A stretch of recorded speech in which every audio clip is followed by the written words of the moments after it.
কোরআন কারীমের 107 নম্বর সূরা।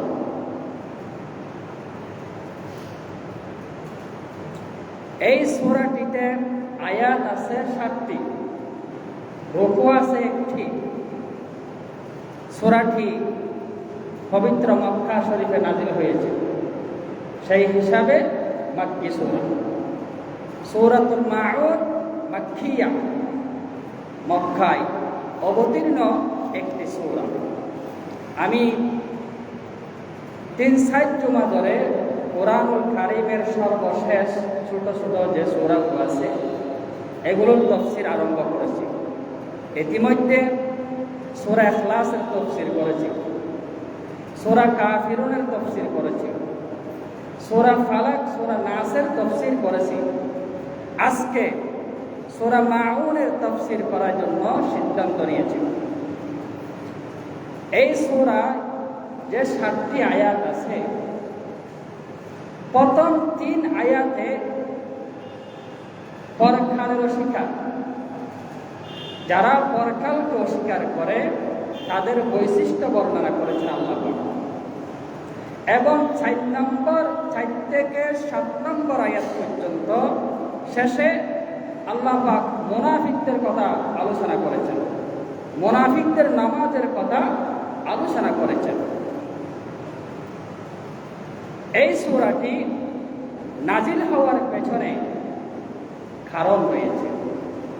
তার একটি কারণ হচ্ছে মক্কায় আবু সুফিয়ান নামক এক ব্যক্তি প্রতি সপ্তাহে উট জবাই করত। কি জবাই করত? উট। প্রতি সপ্তাহে মক্কায় উট জবাই করত। এবং একজন এতিম শিশু তার কাছে বুঝতে চাইলে সে তাকে আঘাত করত, প্রহার করত, মারত, গলার ধাক্কা দিত।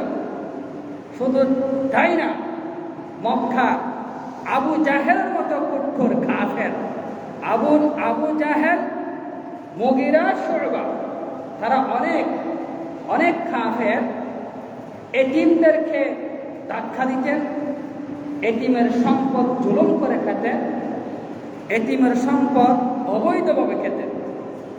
তাদের শানে আল্লাহ পাক এই সূরাটি নাজিল করেছেন। এটি হলো সূরা মাউন নাজিল হওয়ার প্রেক্ষাপট, যাকে আসবাবুন নুজুল, যে শানে নজুল বলে। কোরআনুল কারীমের প্রতিটি সূরা আয়াত নাজিল হওয়ার পেছনে একটা যে বিভিন্ন ঘটনা রয়েছে, বিভিন্ন ঘটনাকে কেন্দ্র করে আল্লাহ সুবহানাহু ওয়া তাআলা এই 30 পারা কোরআন নাজিল করেছেন। একটা সূরা নাজিল হয়েছে, সেই সূরা নাজিল হওয়ার পিছনে দিয়ে একটা ঘটনা থাকে বা একটা ঘটনা থাকে। বিভিন্ন ঘটনা, বিভিন্ন কাসাস, বিভিন্ন জিনিসকে উদ্দেশ্য করে সামনে রেখে আল্লাহ পাক সূরা এবং আয়াত নাজিল করেছেন। সুতরাং সূরাতুল মাউন, সূরা মাউন এতিমের প্রতি জুলুম, এতিমের প্রতি নিষ্ঠুর, এতিমকে আঘাত করার শানে আল্লাহ এই সূরাটি নাজিল করেছেন। মাউন, মাউন মানে কি? এর কয়েকটা অর্থ আছে। মাউনের এক অর্থ হচ্ছে নিত্য প্রয়োজনীয় জিনিস, মামুলি জিনিস,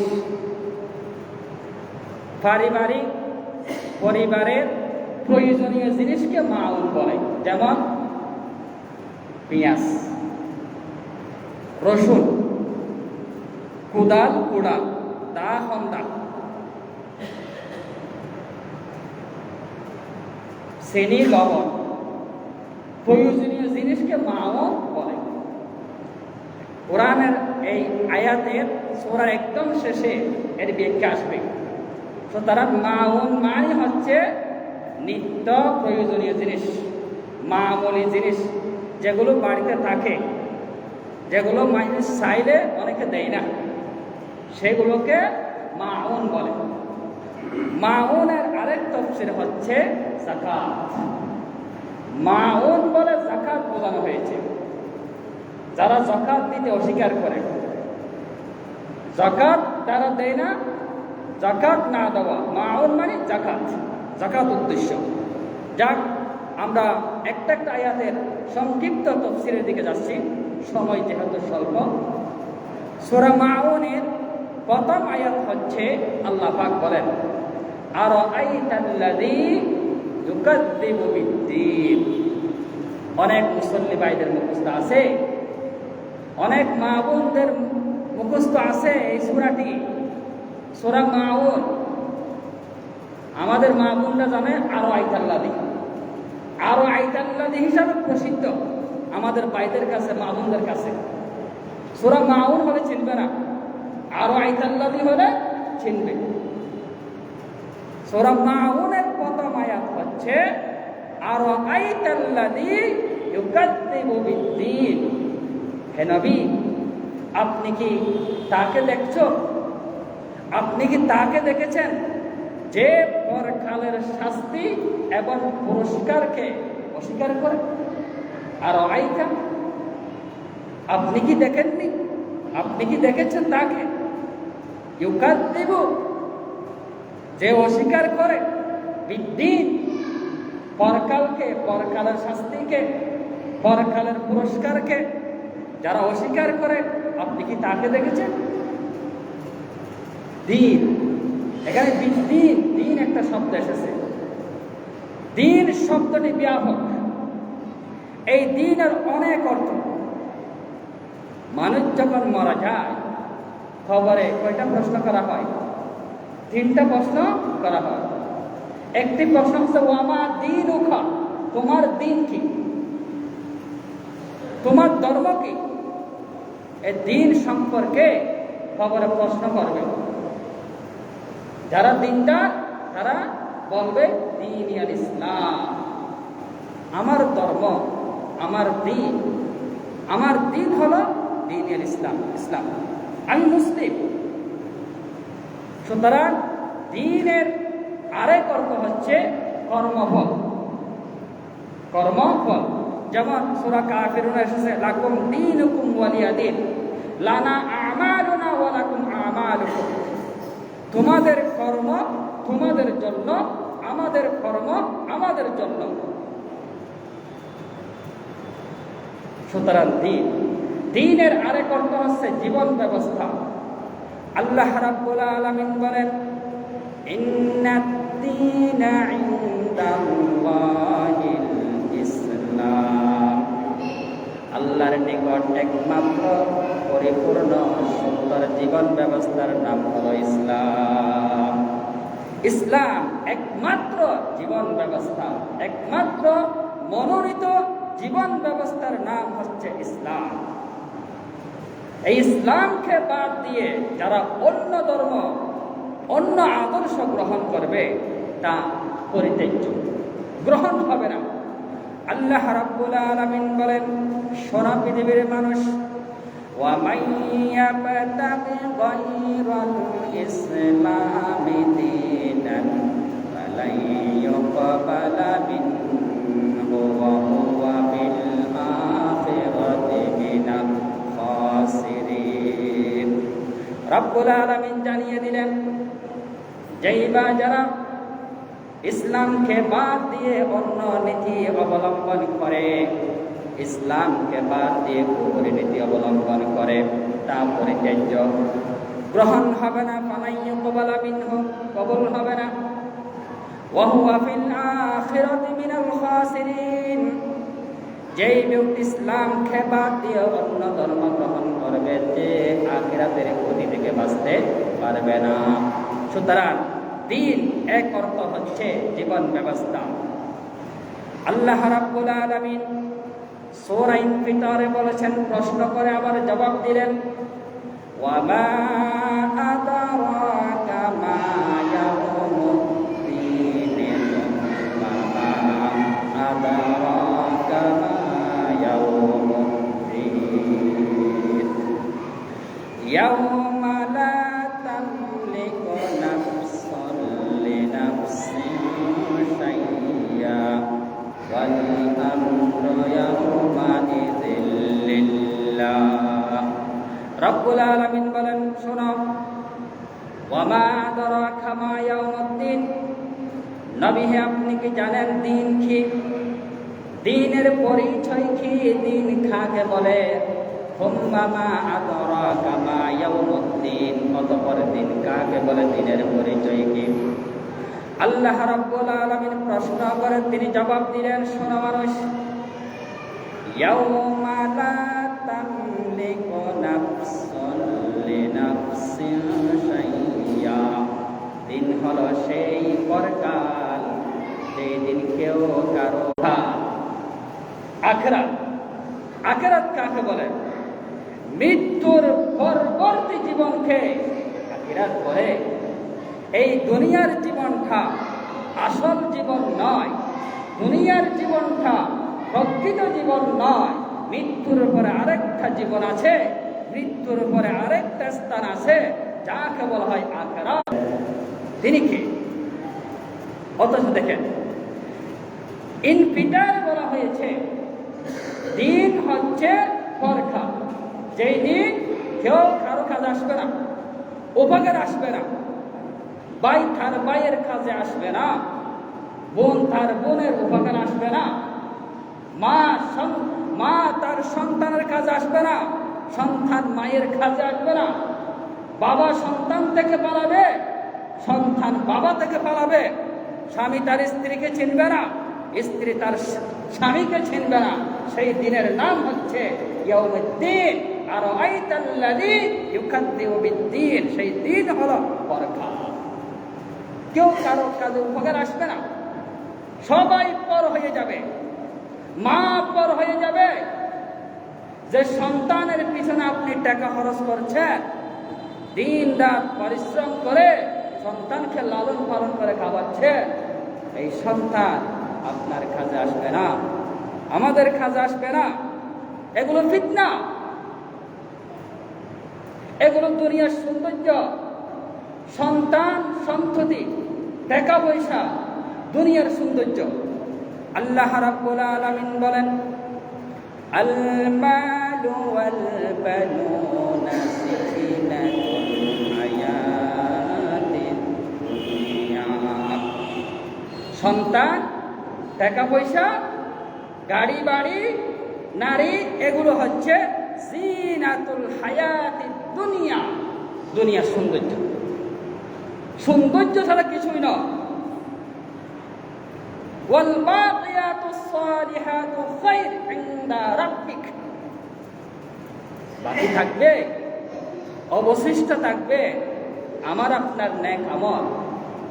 আমার সন্তান আমার কাজে আসবে না, আমার টাকা আমার কাজে আসবে না, আমার কাজে আসবে নেক আমল, সৎ আমল, ভালো কর্ম, যেগুলো আমরা এখন মৃত্যুর আগে যেগুলো মানুষ করে, ভালো কাজ যেগুলো মানুষ করে, এগুলো কাজে আসবে। সুতরাং আল্লাহ রাব্বুল আলামিন বলেন, নবী হে আপনি কি তাকেই দেখেছেন যে পরকালের শাস্তি, পরকালের পুরস্কারকে অস্বীকার করে? এরপরে আল্লাহ রাব্বুল আলামিন তাদের পরিচয় দিলেন, ইউকাযযিবু বিদ্দীন, আরাআইতাল্লাযী ইউকাযযিবু বিদ্দীন, ফাযালিকাল্লাযী ইয়াদউল ইয়াতীম। সেই লোক যে এতিমকে ধাক্কা দিয়ে বের করে দেয়। পরকাল কারাও স্বীকার করে? যারা এতিমকে ধাক্কা দেয়, এতিমের হক মেরে খায়, এতিমের সাথে সদাচরণ করে না, এতিমের মাল অন্যায়ভাবে জুলুম করে খায়, সেই লোক যে পরকালকে অস্বীকার করে। ফাযালিকাল্লাযী ইয়াদউল ইয়াতীম, আল্লাহ বলছেন সেই লোক যে এতিমকে গলা ধাক্কা দেয়, এতিমকে সম্মান করে না। এরকম সমাজ আছে।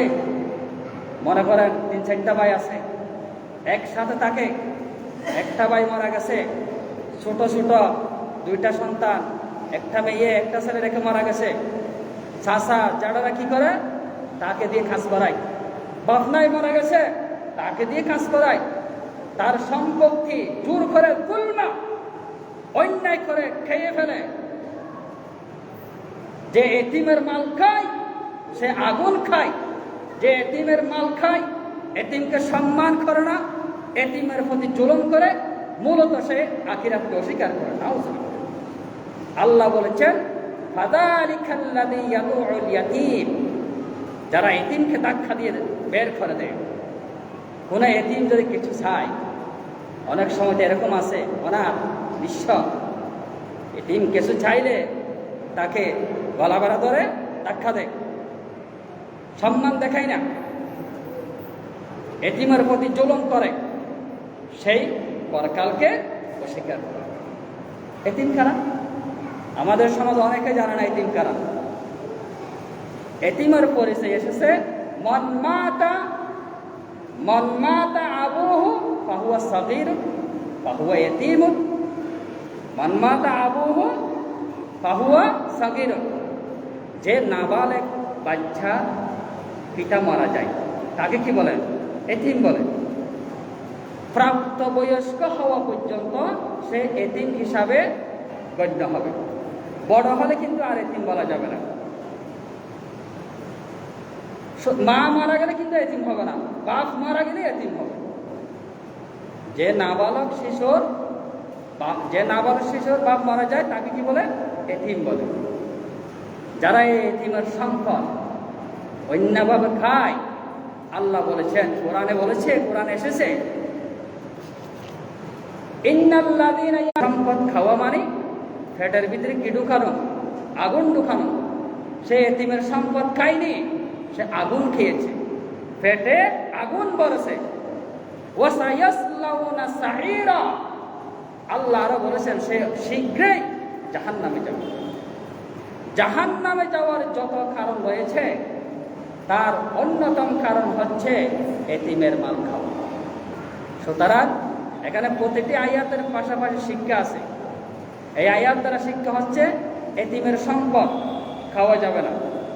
ভাই মারা গেছে, ভাইয়ের সন্তান আছে, এদের সম্পদ হিসাব করে মেপে বুঝিয়ে দিবেন, এদের সম্পদ খাবেন না। আল্লাহ রাসূল বলেছেন, আমি নিজেই এতিম ছিলাম,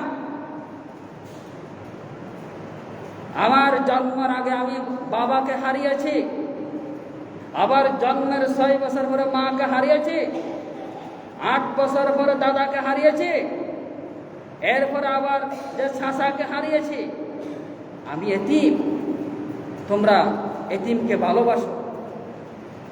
আল্লাহ বলেছেন ওয়াজাদাকা দাল্লান ফাহাদা আলাম ইয়াজিদকা ইয়াতীমান ফাআওয়া।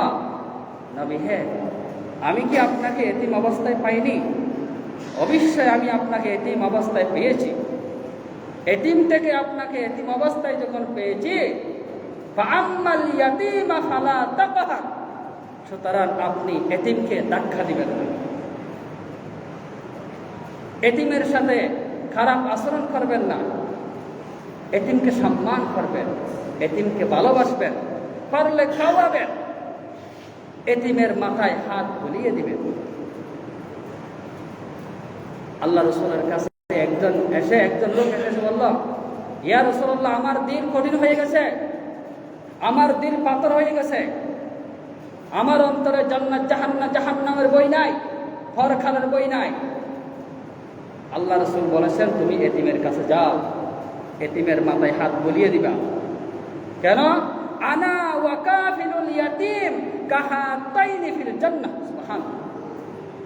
রাসূল সাল্লাল্লাহু আলাইহি সাল্লাম যে হাতের যে মধ্যম আঙ্গুল, হাতের মধ্যম আঙ্গুল এবং বৃদ্ধাঙ্গুল এভাবে জোর করে তিনি দেখালেন, আমি আর এতিমের দায়িত্ব পালনকারী জান্নাতে এই এভাবে পাশাপাশি থাকবে। সুবহানাল্লাহ। যারা এতিমের অভিভাবক, এতিমকে লালন পালন করে, এতিমের দায়িত্ব যারা নেয়, রাসূল বলেছেন কাহাতাইনি ফিল জান্নাহ, 2 আঙ্গুল যেভাবে পাশাপাশি আছে জান্নাতের মধ্যে আমি আর এতিমের অভিভাবক এভাবে থাকবো। সুবহানাল্লাহ। সুতরাং এতিম,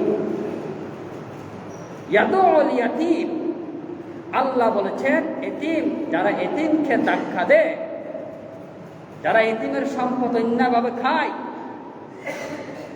মূলত তারা পরকালকে অস্বীকার করে। ফাআম্মাল ইয়াতীমা ফালা তাকহার, অতঃপর এতিমকে ধমক দেওয়া যাবে না। এরপরে ৩ নম্বর আয়াতে আল্লাহ তাআলা বলেছেন ওয়ালা ইয়াহুদ্দু আলা তুআমিল মিসকিন, আর যারা মিসকিনকে খাদ্য দানে উৎসাহ দেয় না তারাও পরকাল অস্বীকার করে। এতিম এবং মিসকিন দুইটা শব্দ কোরআনের প্রায় জায়গায় এসেছে, এতিম মিসকিন, এতিম মিসকিন। হাদিসেও এসেছে এতিম মিসকিন। এতিমের প্রতি ভালো ব্যবহার করো, এতিমের যত্ন নাও, মিসকিনকে দেখো, মিসকিনকে খাবার দাও। মিসকিন খারাপ। মিসকিন বলা হয় যার কাছে যাকাত খরচ হওয়ার মতো সম্পত্তি নাই, তাকে কি বলেন? এতিম বলে। কিছু সম্পত্তি আছে, অভাবও আছে, সম্পত্তি আছে, অভাব আছে, কিন্তু ভালোভাবে কি করতে পারে না, চলতে পারে না, সে হলো মিসকিন। আর যার বাপ মারা গেছে সে এতিম। যার কাছে অল্প সম্পদ আছে কিন্তু যাকাত খরচ এমন সম্পদ নাই, সে মিসকিন। আল্লাহ বলেছেন ওয়ালা ইয়াহুদ্দু আলা তুআমিল মিসকিন, যারা এতিমকে খাদ্য দিতে উৎসাহ করে না, যারা মিসকিনকে খাদ্য দেয় না, তারা পরকাল অস্বীকারী। এই দুইটা বৈশিষ্ট্য হলো পরকাল অস্বীকারীদের খারাপ অভ্যাস। খারাপ অভ্যাস। সুতরাং মিসকিন দেখলে আমরা মিসকিনকে ভালোবাসব, পারলে মিসকিনের কি নেবেন? যত্ন নেবেন, মিসকিনকে খাওয়াবেন, খাবারের আয়োজন করবেন। এরপরে ৪ নম্বর আয়াত থেকে শেষ পর্যন্ত মুনাফিকদের কথা উল্লেখ করেছে। মুনাফিকদের কথা বলেছে আল্লাহ রাব্বুল আলামিন বলেন ফাওয়াইলুল লিল মুসাল্লিন আল্লাযীনা হুম আন সালাতিহিম সাহুন। ফাওয়াইল মানে ধ্বংস, দুর্ভোগ। কাদের? মুসল্লিন, মুসল্লিদের জন্য ধ্বংস। মুসল্লি কাকে বলে? যারা নামাজ পড়ে তাদেরকে কি বলে? মুসল্লি বলে। আল্লাহ বলেছেন মুসল্লিদের জন্য ধ্বংস। এটা কেমন কথা? অথচ বলা উচিত ছিল যারা নামাজ পড়ে না তাদের জন্য ধ্বংস। আল্লাহ বলেছেন মুসল্লিদের জন্য ধ্বংস। ওয়াইল, ওয়াইল মানে ওয়াইল। ওয়াইল হচ্ছে জাহান্নামের একটি স্থানের নাম হচ্ছে কি? ওয়াইল। এটা এত নিকৃষ্ট জায়গা, যেই জায়গা থেকে অন্যান্য জাহান্নামীরা আশ্রয় ছিল। মানুষ যে জায়গা থেকে আশ্রয় প্রার্থনা করে, এমন একটা নিকৃষ্ট ভয়ঙ্কর জায়গার নাম হচ্ছে ওয়াইল। ওয়াইল দুজক। মুসল্লিদের জন্য ওয়াইল দুজক। কেমন মুসল্লি তারা? আল্লাযীনা হুম আন সালাতিহিম সাহুন, যারা নিজেদের নামাজে উদাসীন। নামাজ পড়ে উদাসীন, নামাজ পড়ে উদাসীন, এমন মুসল্লিদের জন্য দুর্ভোগ। তাহলে বোঝা গেল নামাজ পড়েও অনেক ভাই জাহান্নামে যাবে। কোথায় যাবে? জাহান্নামে যাবে। আমাদের সমাজে 5 শ্রেণীর মুসল্লি আছে, মনে রাখবেন। কয় শ্রেণী? 5 শ্রেণীর মুসল্লি রয়েছে। সাপ্তাহিক মুসল্লি, সাপ্তাহিক মুসল্লি শুধু জুমার দিন নামাজ পড়বে, পুরা সপ্তাহ নামাজ পড়ে না। জুমার দিন আসলে একদিন নামাজ পড়বে, তাকে বলা হয় সাপ্তাহিক মুসল্লি। আরেক শ্রেণী হচ্ছে মাসিক মুসল্লি, মাসে একবার, বছরে 1 মাস নামাজ পড়বে, শুধু বছরে 1 মাস মাসিক মুসল্লি। রমজান সারা বছর নামাজ পড়ে না, 12 মাসে 11 মাস নামাজ পড়ে না। যখন রমজান আসে পাক্কা ইমানদার হয়ে যায়। 1 মাস এত ইবাদত করবে, 11 মাসের ইবাদত 1 মাসে করে ফেলবে। এটি হচ্ছে মাসিক মুসল্লি। 3 নম্বরে বাৎসরিক মুসল্লি, শুধু বছরে 1 বার নামাজ পড়বে, 2 বার, ঈদুল ফিতর, ঈদুল আজহা, আর কোনো নামাজ পড়বে না। বছরে 2 বার দেখা যাবে ঈদের মাঠে, ঈদুল ফিতরে, ঈদুল আজহায়। বাৎসরিক মুসল্লি। 4 নম্বরে সিজনের মুসল্লি। সিজন তো বোঝেন, সিজন আসলে নামাজ পড়বে। যেমন বছরে কয়েকটা সিজন আছে ধর্মীয় উৎসব, লাইলাতুল কদর, শবে বরাত আসলে শুধু মসজিদে আসবে, তাও হালুয়া রুটি এগুলো পাওয়ার আশায় আসে, জিলাপি এগুলো পাওয়ার আশায় আসে, এগুলো হচ্ছে সিজনের মুসল্লি। কিন্তু শবে কদর, শবে মেরাজ, লাইলাতুল বরাতে মসজিদে দেখা যায় সিজনের মুসল্লি। 5 নম্বরের মুসল্লি হচ্ছে জানাজার মুসল্লি। এখানে থাকে না, শহরে থাকে ফেলার পারে নিয়ে, ঢাকায় থাকে। কেউ যদি মারা যায় গাড়ি নিয়ে আসে, অথচ নিজের বাসার সামনে 50 হাত দূরে মসজিদে আজান হয়, নামাজে যারা নামাজ পড়তে যায় না, কেউ মরলে জানাজার নামাজ চাই, এনে হচ্ছে জানাজার মুসল্লি। এইরকম মুসল্লির কথা আল্লাহ বলেছেন, ফাওয়াইলুল লিল মুসাল্লিন, সেই সব মুসল্লিদের জন্য ধ্বংস যারা নামাজ সম্পর্কে বেখবর, নামাজ সম্পর্কে উদাসীন, যারা ঠিক সময়ে নামাজ আদায় করে না, সময় ঠেলে পড়লে, সময় চলে গেলে নামাজ পড়ে। 2 নামাজ মানুষের জন্য বেশি কঠিন, বিশেষ করে মুনাফিকদের জন্য। 1 এশারের নামাজ, কঠিন নামাজ এশারের সালাত। কনকনে শীত যখন পড়বে এই নামাজ বেশি কঠিন হয়ে যায় মুনাফিকদের, এই নামাজ পড়ে না, এশারের নামাজ পড়ে না, কঠিন নামাজ। আরেক নামাজ হচ্ছে ফজরের নামাজ, কঠিন। কনকনের শীতের মাঝে কম্বল রেখে মসজিদে আসা কঠিন কাজ। ইল্লা, তবে তাদের জন্য কঠিন নয় যারা পরকালের বিশ্বাসী, যারা আল্লাহকে বই করে, যারা খবরের আযাবকে বই করে, যারা হিসাব নিকাশে বিশ্বাসী, তাদের কাছে এই নামাজ কঠিন নয়, এই নামাজ তাদের জন্য সহজ। সুতরাং ফাওয়াইলুল লিল মুসাল্লিন, মুসল্লিদের জন্য ধ্বংস যারা নামাজ সম্পর্কে বেখবর। 2 নামাজ বেশি কঠিন, এই 2 নামাজের সওয়াব বেশি। হাদিস আছে, যে ব্যক্তি, যে নারী, যে ভাই পুরুষ এশারের নামাজ জামাতে পড়বে, অর্ধরাত ইবাদত করার মতো সওয়াব তার আমলনামায় উঠে যাবে, সুবহানাল্লাহ। আর যে ব্যক্তি ফজরের নামাজ জামাতে পড়বে, সারা রাত ইবাদত করলে যে সওয়াব, ফজরের নামাজ মসজিদে এসে ইমামের পিছনে নামাজ পড়লে সেই সওয়াব আমলনামায় উঠে যায়। অথচ এত সুন্দর মসজিদ, পরিবেশ সুন্দর, মুসল্লি নাই, দিন মুসল্লি কমে যাচ্ছে। মসজিদ থেকে মুসল্লি অনেক দূরে, মসজিদের সাথে মুসল্লিদের সম্পর্ক নাই, মানুষের সাথে মসজিদের সাথে সম্পর্ক নাই। ফাওয়াইলুল লিল মুসাল্লিন, আল্লাহ বলেছেন ধ্বংসের জন্য অপেক্ষা করো। কাফের আর মুসলমানদের মধ্যে পার্থক্য হচ্ছে নামাজ। বাইনাল মুসলিমি ওয়া বাইনাল কুফরি তারকুস সালাত। আল্লাহর হাবিব বলেছেন কাফের আর মুসলমানদের মধ্যে পার্থক্য হচ্ছে নামাজ। যে মুসলমান সে আজান দিলে মসজিদে আসবে, আর যে কাফের সে মুখ ফিরিয়ে চলে যাবে, মসজিদ থেকে ফিরিয়ে চলে যাবে। আজান শোনার পরেও যে মসজিদে আসে না, মুসলমান হওয়ার পরেও সে আল্লাহর সাথে কুফরি করছে। মান তারাকাস সালাতা মুতাআম্মিদান ফাকাদ কাফার। আল্লাহর নবী বলেছেন যে নামাজ ছেড়ে দিল ইচ্ছাকৃতভাবে, সে আল্লাহর সাথে সরাসরি কুফরি করছে। নাউযুবিল্লাহ। যে নামাজ পড়ে না সে মানুষ না, সে মানুষের কাতারে পড়ে না, সে তো বেঈমান, পশুর সেই হারাম, নিকৃষ্ট হারাম। আল্লাহ বলেছেন বালহুম আদল উলাইকা কাল আনআম বালহুম আদল। যার কাছে দ্বীন নাই, ধর্ম নাই, নামাজ নাই, আমল নাই, কোরআন নাই, সে পশু।